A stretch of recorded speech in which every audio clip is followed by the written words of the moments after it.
Surgical site infections are infections of the surgical incision or surgical operating space that occur after surgery.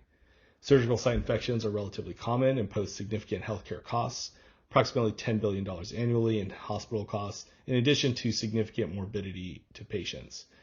Many strategies have been employed to decrease the incidence rate of surgical site infections, which include the use of surgical site infection bundles.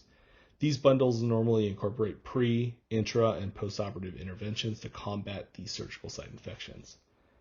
Acute care surgery is unique in that many times a patient is not optimized in relativity to an elective surgery patient, and many preoperative interventions are unable to be enacted. We implemented a bundle that pursued preoperative optimization, but mostly focused on intra and postoperative changes to gauge whether there was an effect on our surgical site infection rate. Among those intraoperative changes, we implemented mandatory glove and instrument changes before the commencement of closure, use of triclosan-coated suture for closure, use of a wound protector when able, and the use of Prevena or silver impregnated dressing at the conclusion of the case. Dressings were to remain in place for 72 hours unless there was significant concern for underlying surgical site infection.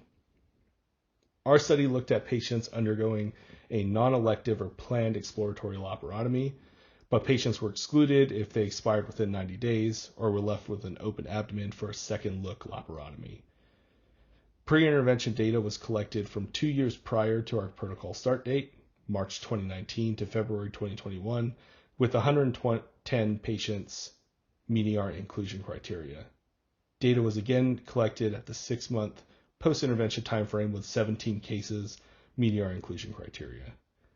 Overall, there was an 8.6% decrease in SSI rate, but study remains too underpowered at this time to draw any statistical significance. To adequately power the study, we will need 120 post-intervention patients.